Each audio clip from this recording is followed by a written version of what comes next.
स्वागत है आपका दोस्तों बिहार न्यूज में। मैं हूं फिर दोस्त गनी और आप देख रहे हैं केडीबी लाइव। दोस्तों आज हो चुका है 29 नवंबर 2025। तो आज की पूरे बिहार की टॉप न्यूज लेकर आए हैं आपके लिए। वीडियो शुरू करने से पहले आपसे एक रिक्वेस्ट है कि अगर आप पहली बार इस चैनल पर आए हैं तो चैनल को सब्सक्राइब करके बेल आइकन को प्रेस कर दीजिए और साथ ही साथ वीडियो को लाइक कर दीजिए, अपने दोस्तों के साथ शेयर भी कीजिए। तो चलिए चलते हैं आज की खबरों की ओर। दोस्तों आज बिहार न्यूज की शुरुआत सबसे पहले करेंगे कि बिहार में बेलगाम हो चुके अपराधियों पर लगाम कसने की पूरी तैयारी बिहार के गृह मंत्री सम्राट चौधरी ने पूरी कर ली है। कुछ दिनों में ये दिखाई भी देगा। बिहार में बढ़ते क्राइम को रोकने के लिए सरकार ने पूरी तैयारी कर ली है। जब बिहार के गृह मंत्री ने लोगों को संबोधित करते हुए मंच से कहा कि बिहार भी किसी भी अपराधी को बख्शा नहीं जाएगा या 3 तरह के माफिया को तो किसी भी हालात में छोड़ा नहीं जाएगा। सम्राट चौधरी ने शराब माफिया, बालू माफिया और जमीन माफिया पर कार्रवाई करने की योजना तैयार कर ली है। अभी 400 लोगों को चिन्हित किया गया है। इन सभी को गिरफ्तार करके जेल भेजा जाएगा। वहीं पर 1200 और अपराधियों की पहचान कर ली गई है। इन सभी को भी सलाखों के पीछे पहुंचाया जाएगा। मंच से सम्राट चौधरी ने माफियाओं को खुली चेतावनी दे दी है। उनका कहना था कि 3 तरह के माफिया को किसी भी हालात में छोड़ा नहीं जाएगा। हम पूरे राज्य में सीसीटीवी कैमरा लगाएंगे और पूरी व्यवस्था को खड़ा करेंगे। जब कोई भी अपराधी इन कैमरों से बच नहीं पाएगा। खास तौर पर जमीन माफिया, शराब माफिया और बालू माफिया को चिन्हित करेंगे और इन तमाम लोगों को न्यायालय के आदेश के बाद ध्वस्त करेंगे। अभी तक 400 लोगों को चिन्हित किया गया है और अभी 1200 लिस्ट बनाया गया है। इन तमाम लोगों को जेल के अंदर भेज करके रहेंगे। दोस्तों महागठबंधन में टूट हो सकती है। जी हाँ, कांग्रेस नेताओं ने तेजस्वी यादव पर हार का ठिकरा फोड़ा है। दरअसल बात है कि बिहार विधानसभा चुनाव 2025 में करारी हार के बाद कांग्रेस में असंतोष खुल करके सामने आने लगा है। यहाँ नई दिल्ली में कांग्रेस अध्यक्ष मल्लिकार्जुन खड़गे और लोकसभा में नेता प्रतिपक्ष राहुल गांधी ने बिहार चुनाव की विस्तृत समीक्षा बैठक की। इसमें चुनाव लड़ने वाले पार्टी के 61 उम्मीदवारों से रिपोर्ट ली है। सूत्रों के अनुसार कई उम्मीदवारों ने बैठक में साफ कहा है कि राजद से गठबंधन पार्टी की ऐतिहासिक हार का मुख्य कारण रहा है। उम्मीदवारों ने दावा किया है कि यदि कांग्रेस बिहार में अकेले मैदान में उतरती है तो फिर इसका प्रदर्शन बेहतर हो सकता है। कई नेताओं ने तो तेजस्वी यादव की पार्टी आरजेडी से गठबंधन खत्म करके भविष्य में स्वतंत्र रूप से चुनाव लड़ने की सलाह तक दे डाली है। अररिया से कांग्रेस के विधायक आबिदुर रहमान ने समीक्षा बैठक के बाद कहा कि एनडीए सरकार ने महिलाओं को 10-10 हजार रुपए देकर के चुनाव से पहले बड़ा प्रभाव पैदा किया, जिसका सीधा फायदा उन्हें मिला है। साथ ही साथ राजद कांग्रेस गठबंधन में सीट बंटवारे में देरी और फिर लगभग 1 दर्जन सीटों पर फ्रेंडली फाइट की वजह से जनता में नकारात्मक संदेश गया है। उन्होंने ये भी कहा कि भाजपा और फिर एआईएमआईएम ने चुनाव को हिंदू मुस्लिम के मुद्दे पर ध्रुवीकरण कर दिया था, जिससे कांग्रेस को अतिरिक्त नुकसान उठाना पड़ा। समीक्षा बैठक में कांग्रेस अध्यक्ष और फिर राहुल गांधी ने सभी 61 उम्मीदवारों से 10-10 के समूह में चर्चा की है। इस दौरान कई बार ऐसे मौके आए जब प्रत्याशियों से बात करते समय बिहार कांग्रेस प्रभारी कृष्ण लावरू और फिर संगठन महासचिव केसी वेणुगोपाल तक को कमरे से बाहर भेज दिया गया। इससे अंदाजा लगाया जा रहा है कि शीर्ष नेतृत्व इस हार को बेहद गंभीरता से ले रहा है। बैठक के बाद कटिहार से कांग्रेस सांसद तारिक अनवर ने कहा कि यह पहली बार हुआ है कि चुनाव नतीजे पर इतनी गहन और लंबी समीक्षा की गई हो। दोस्तों बिहार में अगले साल बड़े पैमाने पर युवाओं को सरकारी नौकरी मिलेगी। जी हाँ, सरकारी विभागों में खाली पड़े पदों को भरा जाएगा। इसके लिए जनवरी 2026 में पूरे साल की नियुक्तियों का भर्ती कैलेंडर निकाला जाएगा। साथ ही साथ सरकारी भर्ती का विज्ञापन निकलने के 1 साल के अंदर परीक्षा परिणाम और नियुक्ति की प्रक्रिया पूरी कर ली जाएगी। इसको लेकर के मुख्यमंत्री नीतीश कुमार ने सभी सरकारी विभागों को 31 दिसंबर तक अपने यहाँ की वैकेंसी की जानकारी सामान्य प्रशासन विभाग को भेजने का निर्देश दिया है। सीएम नीतीश कुमार ने खुद ट्वीट करके ये जानकारी दी है। उन्होंने लिखा है कि बिहार के अधीन सभी प्रयासी विभाग, सभी प्रमंडलीय आयुक्त, पुलिस मुख्यालय के अधीन सभी कार्यालय एवं सभी जिलाधिकारियों को निर्देश दिया गया है कि वे सामान्य प्रशासन विभाग को खाली पड़े पदों से संबंधित अधियाचना दिनांक 31 दिसंबर तक अवश्य उपलब्ध करा दें। सामान्य प्रशासन विभाग प्राप्त अधियाचनाओं को यथाशीघ्र जांच करके संबंधित विभिन्न नियुक्ति आयोग को भेज दे। दोस्तों बिहार के कटिहार जिले के लोग अब पानी पीने से भी डरने लगे हैं। यहाँ जिला जल जांच प्रयोगशाला की ताजा रिपोर्ट ने तो सबको हिला करके रख दिया है। सभी 16 प्रखंडों के भूजल सैंपल्स में आर्सेनिक और फिर आयरन की मात्रा मानक सीमा से कई गुना ज्यादा निकली है। जहाँ केमिस्ट ने बताया है कि ये प्रदूषक पश्चिम बंगाल के पानी जैसा ही घातक है, जहाँ ये सालों से लोगों की जान ले रहे हैं। आधुनिक मशीनों से विशेष केमिकल मिलाकर के की गई जांच में साफ हो गया है कि ये जहर धीरे धीरे शरीर में घुस करके किडनी, लीवर और फिर यहाँ तक कि कैंसर जैसी जानलेवा बीमारी पैदा कर सकता है। जल संसाधन और फिर स्वास्थ्य विभाग की रिपोर्ट कहती है कि जिले के ज्यादातर इलाकों में तो ये तत्व खतरे की घंटी बजा रहे हैं।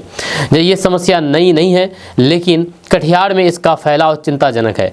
जब बिहार सरकार की 2024-25 आर्थिक सर्वेक्षण रिपोर्ट के मुताबिक बिहार के 31 जिलों के 26% ग्रामीण वार्डों में आर्सेनिक, फ्लोराइड और आयरन का बोलबाला है। जब कटिहार इन्हीं में शुमार है, जहां पर 4709 वार्डों में आर्सेनिक और फिर 21709 में आयरन की अधिकता पाई गई है। जब पश्चिम बंगाल की तरह यहां भी गंगा बेसिन के करीब होने से भूजल प्रभावित हो रहा है। विशेषज्ञों का कहना है कि हैंड पंपों पर ज्यादा निर्भरता, रासायनिक खादों का अंधाधुंध इस्तेमाल और फैक्ट्रियों का गंदा पानी इसमें जिम्मेदार है। लंबे समय तक ऐसे पानी का सेवन करने से त्वचा पर घाव, हड्डियों की कमजोरी और पेट की खराबी जैसी दिक्कतें आम हो जाएगी। वहीं पर प्रदूषण का असर सिर्फ वयस्कों तक सीमित नहीं है। हाल ही में नेचर जर्नल की एक स्टडी ने तो रोंगटे खड़े कर दिए हैं। कटिहार समेत 6 जिलों की 40 महिलाओं की स्तन दूध में यूरेनियम पाया गया, जिसमें कटिहार के एक नमूने में सबसे ज्यादा मात्रा थी। ये यूरेनियम भूजल से ही आ रहा है, जो कि आर्सेनिक के साथ मिलकर के नवजातों के लिए जहर बन रहा है। डॉक्टरों का मानना है कि इससे बच्चों में कैंसर का खतरा 70% तक बढ़ सकता है।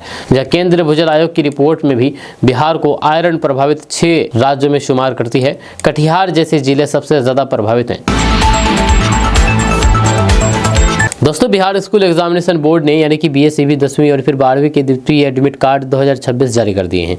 बोर्ड परीक्षा 2026 में शामिल होने वाले कैंडिडेट 28 नवंबर से 4 दिसंबर 2025 तक कमेटी की वेबसाइट पर जाकर के डमी एडमिट कार्ड डाउनलोड कर सकते हैं और बताई गई डिटेल में करेक्शन कर सकते हैं। बीएसईबी क्लास 10 का dummy admit card 2026 official website exam.biharboardonline.org पर डाउनलोड के लिए उपलब्ध है। यहाँ एडमिट कार्ड चेक करने का प्रोसेस और करेक्शन की जानकारी डिटेल में आप देख सकते हैं। आपको बता दूं कि बिहार बोर्ड 10वीं 12वीं दूसरा डमी एडमिट कार्ड 2026 जारी होने के बाद करेक्शन की फील्ड ओपन है। इसमें आप अपना नाम, माँ का नाम, पिता का नाम, जन्मतिथि आदि चेक करें। अगर इनमें कुछ बदलाव करना है तो फिर स्कूल हेड से कांटेक्ट करें। क्लास 12 के जिन कैंडिडेट्स को अपने दूसरे डमी एडमिट कार्ड में बदलाव करना है तो उन्हें स्कूल के लेटर हेड पर डिटेल डाल करके ईमेल करना होगा।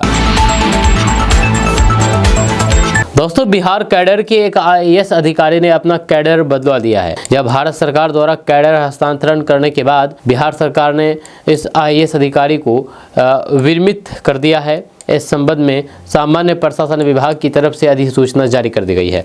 भारतीय प्रशासनिक सेवा के 2021 बैच के अफसर प्रवीण कुमार ने अपना कैडर चेंज कर दिया है। प्रवीण कुमार बेगूसराय के उप विकास आयुक्त के पद पर पदस्थापित थे। भारत सरकार ने इन्हें 17 अक्टूबर 2025 के प्रभाव से ही बिहार कैडर से उत्तराखंड संवर्ग के लिए विरमित कर दिया था।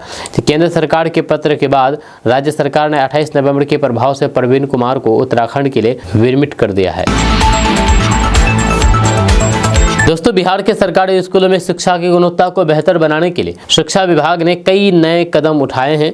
अब छात्रों को एक बेहतर वातावरण और फिर आधुनिक सुविधाएं प्रदान करने के लिए एक महत्वपूर्ण बदलाव किया है। जब राज्य सरकार ने सरकारी स्कूलों में उपस्थिति प्रणाली को हाईटेक बनाने की प्रक्रिया शुरू कर दी है। अब छात्रों और फिर शिक्षकों की उपस्थिति एक विशेष mobile app Bihar attendance app के माध्यम से डिजिटल रूप से दर्ज की जाएगी। ये app Bihar education project council द्वारा विकसित किया गया है और इसे इंट्रोलैब आईटी सॉल्यूशन प्राइवेट लिमिटेड ने तैयार किया है। इस ऐप की खासियत यह है कि उपस्थिति केवल एक बटन से के क्लिक से नहीं होगी, बल्कि छात्रों की उपस्थिति उनके चेहरे की पहचान के माध्यम से दर्ज की जाएगी। इसका मतलब है कि छात्रों का स्कूल में शारीरिक रूप से उपस्थिति होना आवश्यक है। यदि कोई छात्र स्कूल परिसर के बाहर होगा तो फिर ऐप उनकी उपस्थिति दर्ज नहीं कर पाएगा। इससे फर्जी उपस्थिति और फिर प्रॉक्सी की समस्या समाप्त हो जाएगी। दोस्तों कोसी मेची लिंक परियोजना के तहत पहले फेज का कार्य शुरू हो गया है। पहले फेज में भेंगाधार में 9 किलोमीटर हिस्से में सफाई होगी, जहां उत्तर बिहार में बाढ़ नियंत्रण और फिर सिंचाई व्यवस्था को मजबूत बनाने के उद्देश्य से केंद्र सरकार की प्रधानमंत्री कृषि सिंचाई योजना के तहत बहुचर्चित कोसी मेची लिंक परियोजना की औपचारिक शुरुआत शुक्रवार को कर दी गई है।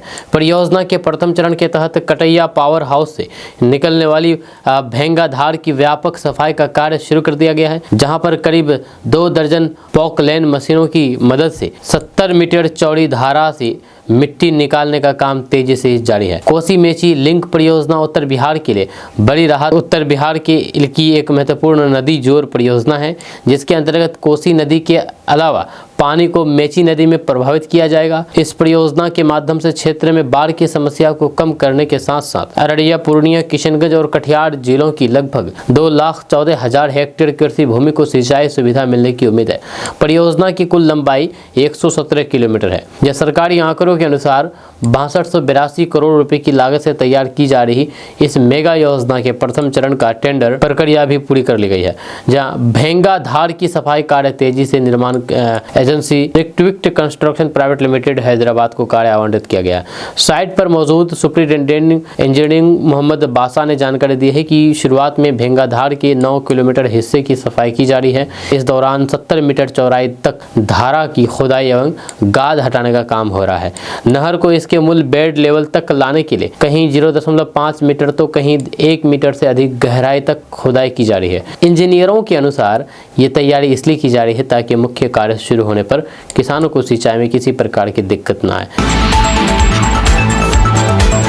दोस्तों बिहार विधानसभा के चुनावी जंग 2025 में आर जिले के बुरी तरह हारने को लेकर के हुई समीक्षा बैठक में राज्यसभा सांसद और राजद के मुख्य रणनीतिकार संजय यादव सबसे ज्यादा निशाने पर तो रहे, जब परोक्ष और फिर अपरोक्ष रूप से हमले भी हुए। पर राजद के भीतरी सूत्रों की माने तो इन हमलों से पार राजद के मुख्य नेतृत्वकर्ता ने हार का ठिकरा 10,000 और 125 यूनिट बिजली जैसी लाभार्थी योजना पर फोड़ा है।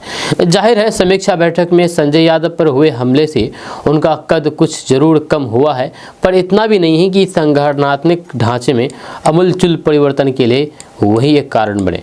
आरोप प्रत्यारोप के दायरे में राजद के प्रांगण में क्या क्या हुआ, आइए इसके बारे में जानते हैं।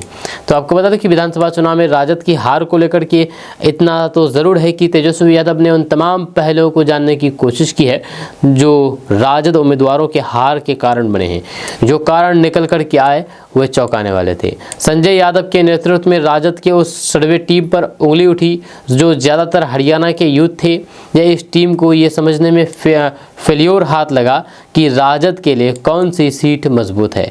इस निर्णय को हवाई निर्णय करार दिया गया, या फिर सर्वे टीम ने जो सैंपल लिया है उसमें विविधता नहीं रहेगी। सीटों के चयन में पहला फेल्योर सामने आया। उम्मीदवार चयन को लेकर भी जो टीम हर विधानसभा का आकलन करने गई, वहां से उम्मीदवारों के चयन में भी गड़बड़ी की रिपोर्ट आई। सर्वे टीम को प्रभावित करके उम्मीदवारों के नाम भेजे गए। इस सर्वे के हवाले से कई सिटिंग विधायक के टिकट कटे। इन विधायकों को तेजस्वी यादव से मिलने और फिर बात करने नहीं दिया गया। वहीं पर माई बहन योजना फॉर्म भरवाने में लगी सर्वे की टीम पर पैसा लेने का आरोप लगाया। ये उम्मीदवारों से पैसे ले रहे थे और फॉर्म भरने वालों से भी। जब प्रचार के दौरान एक घेरे में तेजस्वी को रखा गया, न उम्मीदवार मिल पा रहे थे और न कार्यकर्ता। संवेदनहीनता के कारण तेजस्वी को फीडबैक नहीं मिला। वहीं पर इस समीक्षा बैठक में लाभार्थी योजना को हार का सबसे बड़ा कारण बताया गया है। वहीं खास करके 1,40,00,000 महिलाओं के खाते में 10,000 रुपये दिया जाना, 125 यूनिट फ्री बिजली को भी हार का कारण माना है। दोस्तों बिहार के युवाओं के लिए गुड न्यूज सामने आई है। सहकारिता विभाग में बड़ी भर्ती होने वाली है। 1089 पदों पर भर्ती होने वाली है। जी हां, आप इसके लिए आवेदन कर सकते हैं। दरअसल सीएम नीतीश कुमार ने गुरुवार को आदेश दिया था कि जिन विभागों में पद खाली है उसकी लिस्ट जारी की जाए। इसके बाद सहकारिता विभाग के मंत्री डॉक्टर प्रमोद कुमार ने विभागीय समीक्षा की है। इसके बाद उन्होंने कहा कि विभाग में जो भी पद खाली है उन्हें जल्द से जल्द भराया जाएगा। उन्होंने कहा कि विभागीय कामकाज की गति बढ़ाने, पारदर्शिता लाने और फिर लोगों को बेहतर सेवाएं उपलब्ध कराने के लिए पर्याप्त मानव संसाधन का होना जरूरी है। सरकार युवाओं को रोजगार देने के लिए लगातार प्रयास कर रही है, इसलिए इन खाली पड़े पदों को भरने के लिए तेजी से काम होना जरूरी है। वहीं पर मंत्री ने आगे कहा कि जब विभाग में सभी पदों पर योग्य अधिकारी और फिर कर्मचारी होंगे तभी परियोजनाओं का सही तरीके से जमीन पर उतारा जा सकेगा और फिर निगरानी भी हो सकेगी। इस योजना का लाभ भी आम जनता तक तेजी से पहुंच पाएगा। या उन्होंने ये भी बताया है कि खाली पड़े पदों की बहाली से विभागीय काम और फिर बेहतर होगा और गुणवत्ता में भी सुधार आएगा। वहाँ पर समीक्षा बैठक में जानकारी दी गई है कि सहकारिता विभाग के कुल 1089 पदों की अधियाचना संबंधित आयोगों को भेजी जा चुकी है, जिसमें गैजेट पोस्ट के लिए 31 स्टेनोग्राफर और 4 जिला ऑडिटर पदाधिकारी यानी कि कुल 35 पद बिहार लोक सेवा आयोग को भेजे गए हैं। दोस्तों अब बिहार में भी योगी का बुलडोजर मॉडल गरज रहा है। अब मुजफ्फरपुर में भी अवैध निर्माण पर महाबली चला। जब बिहार में भारी बहुमत से एनडीए की एक बार फिर से सरकार बनने के बाद योगी मॉडल की तरह बुलडोजर एक्शन तेज हो गया है। बिहार के अवैध निर्माणों पर महाबली का गरजना चालू हो गया है। शुक्रवार को बिहार के मुजफ्फरपुर जिले में प्रशासन ने अतिक्रमण के खिलाफ अभियान चलाया। इस दौरान अवैध रूप से किए गए निर्माण कार्यों पर बुलडोजर कार्रवाई की गई। शहर के बीच मार्केट मोती झील इलाके में ये कार्रवाई की गई है। यहाँ पर किए गए अवैध निर्माणों पर बुलडोजर चलाया गया। प्रशासन का कहना है कि इन्हें पहले से अल्टीमेट दिया जा चुका था। जिन लोगों ने अपने अवैध निर्माण नहीं हटाए हैं उनके ठिकानों पर बुलडोजर कार्रवाई की गई है। इस दौरान कई दुकानों और फिर निर्माण को ध्वस्त कर दिया गया है। इस कार्रवाई का आम लोगों ने स्वागत किया है। वहीं पर लोगों का कहना है कि शहर की ट्रैफिक व्यवस्था को ठीक करने के लिए इनकी सख्त जरूरत थी। इलाके के दुकानदारों ने भी इस एक्शन को समर्थन दिया है। वहीं पर मुजफ्फरपुर के डीएम सुब्रत सेन से एक न्यूज चैनल ने बातचीत में कहा कि पूरे शहर में हम लोग अवैध निर्माण के खिलाफ अतिक्रमण अभियान चला रहे हैं। गैर कानूनी तरीके से किए गए निर्माण को हटा करके शहर को साफ करना है। उन्होंने चेतावनी दी है कि अगर किसी व्यक्ति को ने गलत तरीके से निर्माण किया है या फिर कानून के खिलाफ जाकर के कंस्ट्रक्शन किया गया तो फिर उसके खिलाफ कार्रवाई करके ध्वस्त किया जाएगा। वहीं पर बिहार के मंत्री सम्राट चौधरी और फिर डीजीपी विजय कुमार ने पहले से आगाह कर चुके हैं कि अब बिहार में माफियाओं और फिर लोगों के अवैध रूप से किए गए निर्माण पर बुलडोजर चलेगा। सरकार और पुलिस ने इसकी पूरी तैयारी कर ली है। बताया जा रहा है कि बिहार पुलिस ने भी माफियाओं की लिस्ट बना करके कोर्ट को भेज दी है।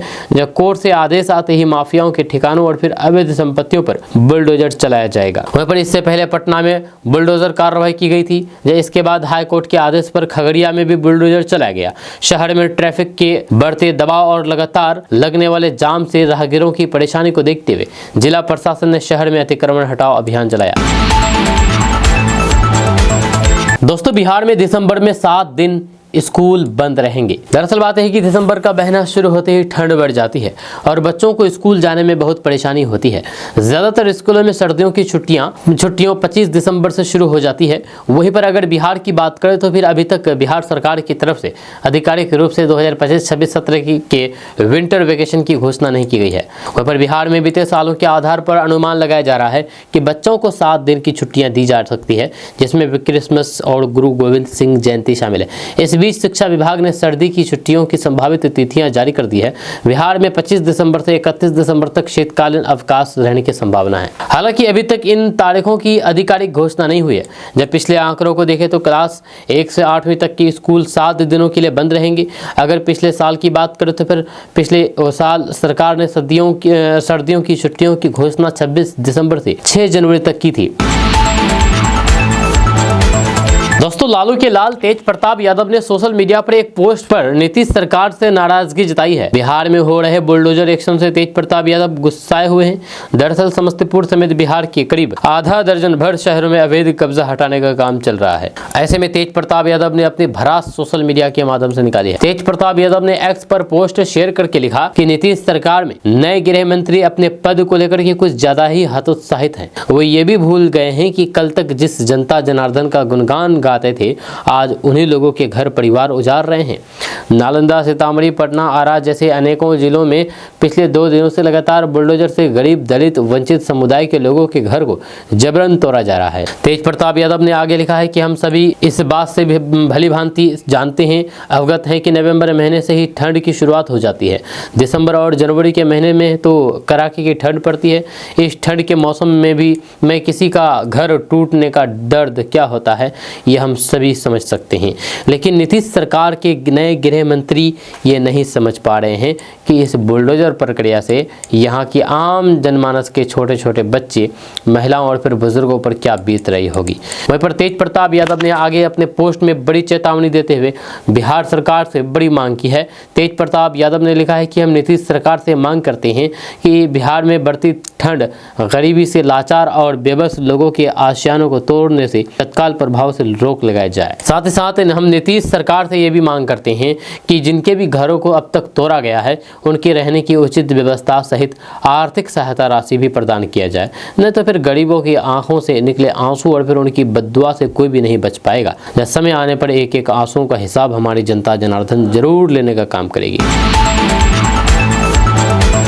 दोस्तों, बिहार विधानसभा चुनाव में आरजेडी की हुई भारी दुर्गति के बाद पार्टी के वरिष्ठ नेता शिवानंद तिवारी ने नेतृत्व के खिलाफ मोर्चा खोल दिया है और लगातार नए नए खुलासे कर रहे हैं। 10 सर्कुलर रोड राबड़ी आवास खाली कराने के आदेश को लेकर की हो रही सियासत के बीच एक और नया खुलासा कर दिया है। सोशल मीडिया के जरिए उन्होंने पुराने दिनों को याद किया। दरअसल लालू परिवार को 20 साल बाद पटना स्थित 10 सर्कुलर रोड के सरकारी आवास, जिसे आम तौर पर राबड़ी आवास कहा जाता है, खाली करने का नोटिस मिला है। बीते मंगलवार को बिहार भवन निर्माण विभाग की ओर से यह आदेश जारी किया गया है। नोटिस में स्पष्ट रूप से कहा गया है कि बिहार विधान परिषद के आवास के लिए पटना केंद्रीय पुल की आवास संख्या 39 होर्डिंग रोड पर आवंटित किया गया है। इस फैसले के बाद राजद कार्यकर्ताओं में हरकत मच गया है। हालांकि राजद के प्रदेश अध्यक्ष मंगनीलाल मंडल ने कहा है कि किसी भी हालात में राबड़ी आवास खाली नहीं किया जाएगा। उन्होंने इसे लालू परिवार को अपमानित करने की योजना करार दिया था। राबड़ी देवी को नया आवास आवंटित किए जाने के बाद आरजेडी के वरिष्ठ नेता शिवानंद तिवारी ने 10 सर्कुलर रोड राबड़ी आवास को लेकर के बड़ा खुलासा कर दिया है। उन्होंने सोशल मीडिया पर लिखा है कि जहाँ तक मुझे स्मरण है, राबड़ी जी जिस आवास में रहती है उसमें उनके पूर्व साधु यादव रहा करता था, लेकिन साधु ने उसके गेट पर 10 सर्कुलर रोड का नहीं बल्कि 10 जनपद का बोर्ड लगा रखा था। दरअसल 10 जनपद दिल्ली में कभी सोनिया गांधी का आवास हुआ करता था। वह समय था जब सोनिया जी का आवास देश की सत्ता का केंद्र हुआ करता था। उस जमाने में साधु भी अपने आप को बिहार की सत्ता का एक केंद्र समझता था। उसी के प्रतीक के रूप में उसने अपने बंगले को बिहार का 10 जनपद घोषित कर रखा था। दोस्तों, राहुल गांधी ने बिहार के लिए खुद को हार का जिम्मेदार माना है। दरअसल बात यह है कि कांग्रेस नेता और लोकसभा में नेता प्रतिपक्ष राहुल गांधी बिहार में करारी हार पर पार्टी में किसी पर दोषारोपण करने के बजाय आने वाले चुनाव पर फोकस करना चाहते हैं। उन्होंने बिहार चुनाव पर हुई पार्टी की बड़ी बैठक में कांग्रेस नेताओं से शुरू में ही साफ तरह से कह दिया था कि अगर बिहार के नतीजों पर किसी को दोष देना चाहते हैं तो मैं भी बराबर की भागीदार हूँ। इसलिए उन्होंने पार्टी के लोगों से यही कहा कि बिहार के नतीजों को भुला करके आगे आने वाले चुनाव की तैयारियां शुरू कर दी। एक रिपोर्ट्स के मुताबिक बिहार चुनाव पर कांग्रेस की दिल्ली में हुई मेगा बैठक के अंदर की जानकारी दी गई है। इसके अनुसार राहुल गांधी इस चुनाव की हार पर ज्यादा चर्चा नहीं चाहते थे। जहां उन्होंने समीक्षा बैठक में प्रदेश के नेताओं और फिर उम्मीदवारों से यही कहा है कि किसी को दोष देना चाहते हैं तो फिर वे खुद भी उतने ही जिम्मेदार हैं। आखिरकार 4 घंटे की बैठक के बाद कांग्रेस नेताओं ने हार के लिए सार्वजनिक तौर पर ठिकरा, SIR और फिर वोट चोरी की अपने पुराने आरोपों पर ही फोड़ने की कोशिश की। वहीं पर रिपोर्ट्स के अनुसार कांग्रेस के अंदरूनी सूत्रों ने कहा कि राहुल गांधी का यही कहना था कि अगर हार के लिए कांग्रेस की संगठनात्मक कमजोरियों को दोष दिया जाए तो फिर मजबूत संगठन के बावजूद भी आरजेडी और फिर लेफ्ट पार्टियां क्यों हारी।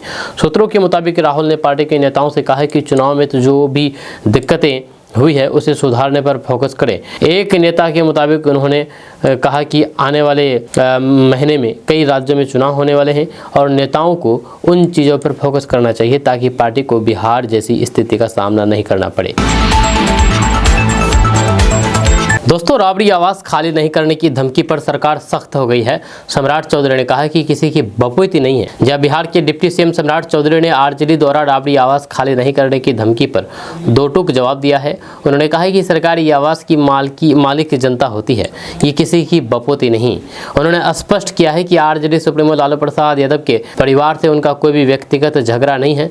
नीतीश सरकार में गृह मंत्री सम्राट चौधरी ने कहा कि सुप्रीम कोर्ट का आदेश है कि पूर्व मुख्यमंत्रियों को सरकारी बंगला नहीं मिल सकता है। जब पूर्व सीएम राबड़ी देवी को विधान परिषद में नेता प्रतिपक्ष के तौर पर जो घर कैटेगराइज किया गया है वो मिल गया है। सम्राट चौधरी ने एक न्यूज चैनल से कार्यक्रम में बातचीत की है। उन्होंने कहा है कि बिहार में सबका घर बदलता रहा है। पिछले 28 साल में उन्हें भी 6 घर बदलने पड़े। लालू और राबड़ी पर बोलते हुए सम्राट चौधरी ने कहा है कि इन्हीं के बेटे तेजस्वी यादव अदालत में गए थे। सुप्रीम कोर्ट और फिर हाई कोर्ट ने तय कर दिया है कि पूर्व मुख्यमंत्रियों को घर नहीं मिलेगा तो फिर अधिकार ही नहीं है। वहीं पर सम्राट चौधरी ने कहा है कि आरजेडी के प्रदेश अध्यक्ष मंगनी लाल मंडल की जो करना है करे, डेरा खाली नहीं करेंगे वाले बयान को लेकर के सम्राट चौधरी ने कहा है कि सम्राट चौधरी ने अराजकता की बोल बताया है। उन्होंने आरोप लगाया है कि आरजेडी के लोग अराजकता और गुंडागर्दी वाले हैं।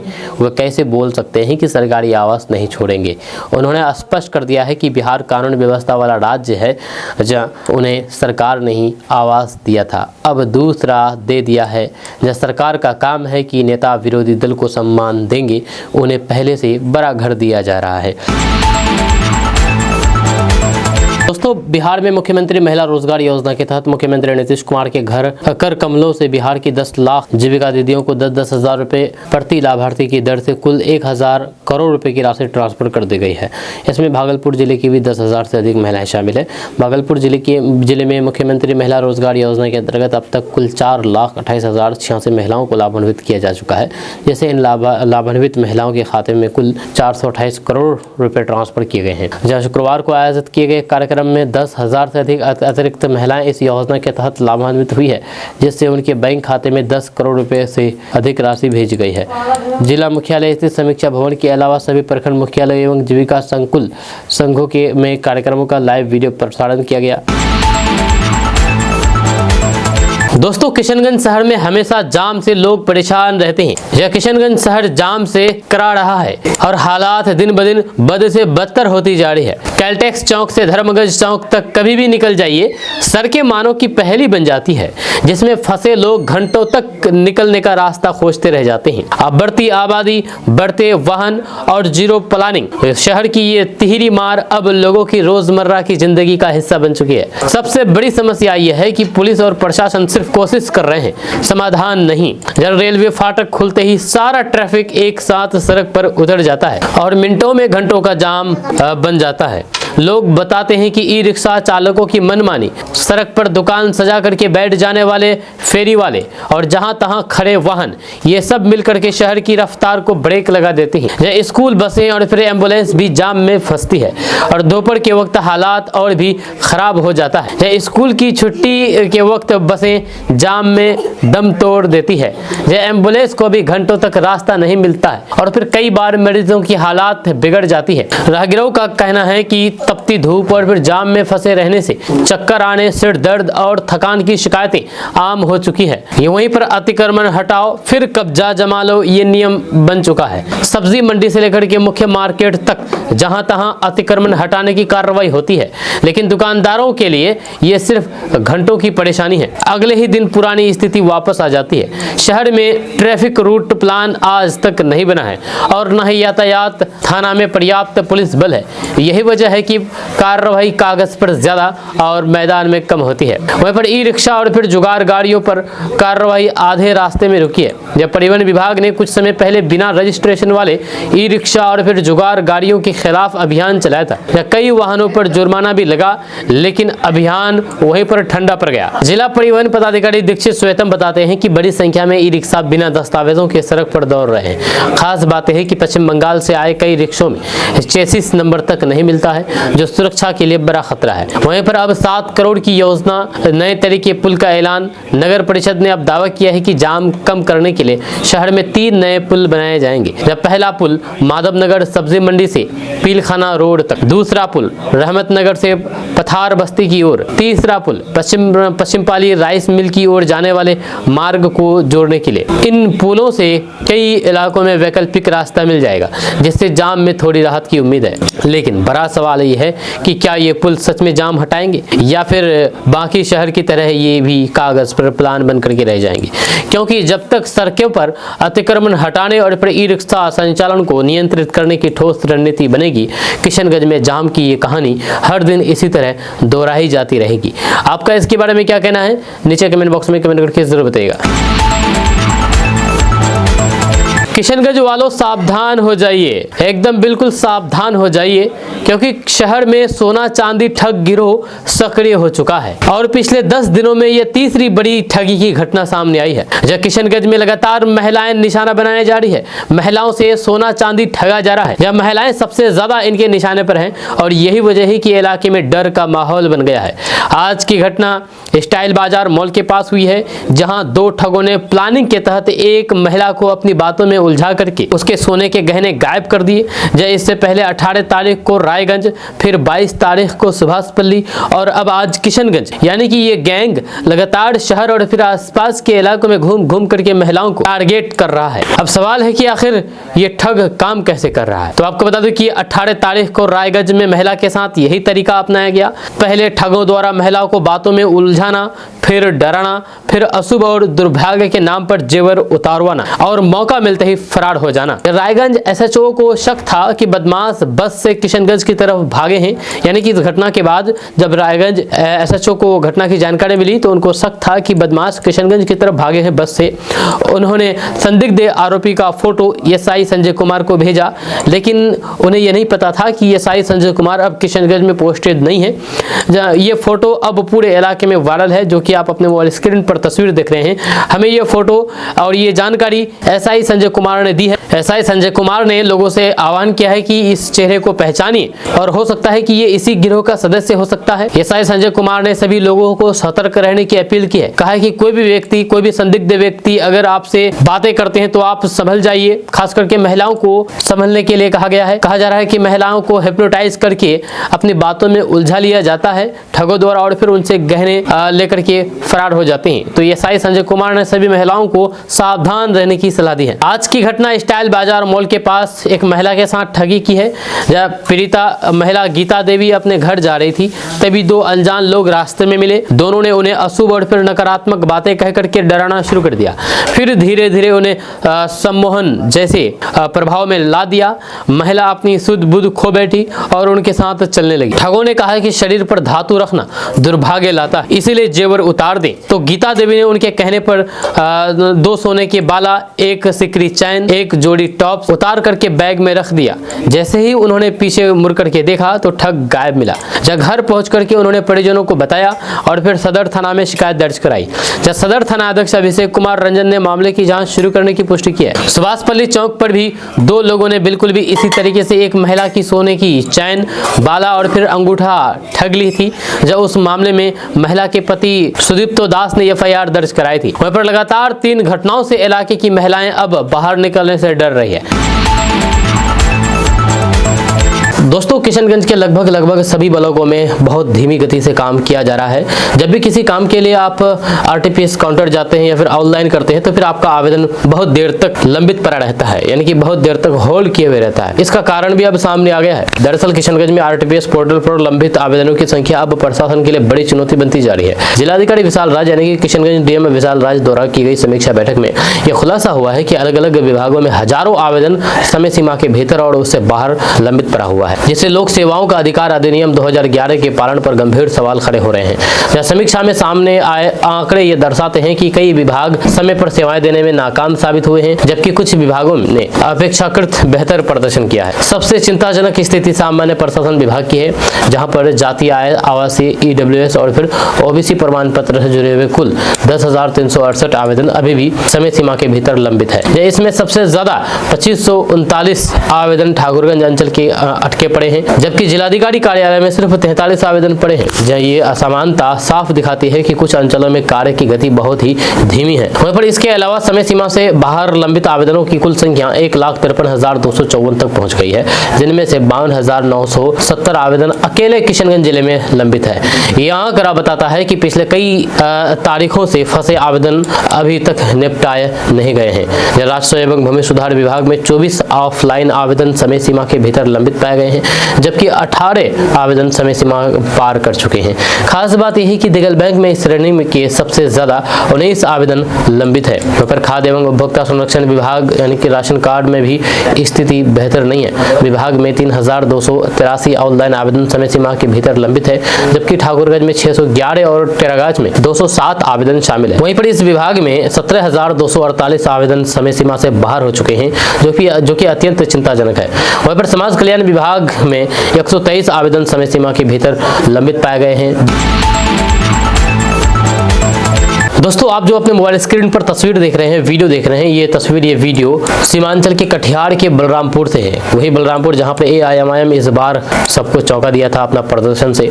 जहां दरअसल बात है कि बलरामपुर बारसोई प्रखंड के बिघोर स्थित के करामनी पुल पर बने खतरनाक गड्ढे को लेकर के महीनों से इलाके में डर और नाराजगी का माहौल था। इस गड्ढे के कारण कुछ महीने पहले एक युवक की मौत हो गई थी, जिसके बाद लोगों ने विभागीय लापरवाही पर लगातार सवाल उठाए। लेकिन जब बार बार शिकायतों के बावजूद भी लंबित विभाग ने कोई भी कदम नहीं उठाया, तब AIMIM प्रवक्ता आदिल हसन ने खुद आगे आकर के बढ़कर के ये काम कर दिया है, जो कि सरकार को करना चाहिए था।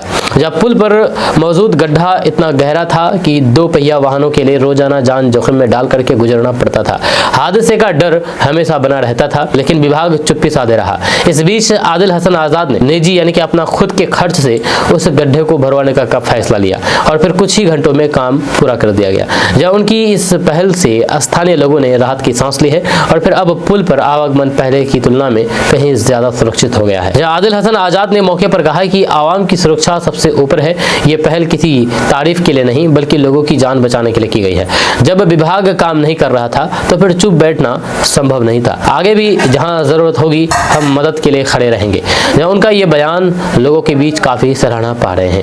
ऊपर स्थानीय लोगों ने भी विभागीय निष्क्रियता पर कड़ा गुस्सा जताया है। लोगों का कहना है कि जब आम नागरिक और फिर जनप्रतिनिधि अपने पैसे से सड़क और पुल सुधार रहे हैं, तो फिर करोड़ों के बजट वाले विभाग आखिर कर क्या रहे हैं। कई लोगों ने इसे सिस्टम की असफलता का सबसे बड़ा उदाहरण बताया है। ये पूरी घटना एक बार फिर से सरकारी जिम्मेदारी, जवाबदेही और फिर आम जनता की सुरक्षा को लेकर के गंभीर सोच की मांग करती है। सवाल ये भी उठ रहा है कि अगर विभाग समय पर कार्रवाई कर देता तो फिर क्या उस युवक की जान बच सकती थी। और फिलहाल इतना तय है कि आदिल हसन आजाद की इस पहल ने न सिर्फ लोगों की राह आसान की है, बल्कि प्रशासन को भी आईना दिखाया है कि काम सिर्फ फाइलों में नहीं बल्कि जमीन पर होता है। और जब सरकार सो जाए तो जनता ही खुद रास्ता बना देती है। आपका इसके बारे में क्या कहना है, नीचे कमेंट बॉक्स में कमेंट करके जरूर बताइएगा।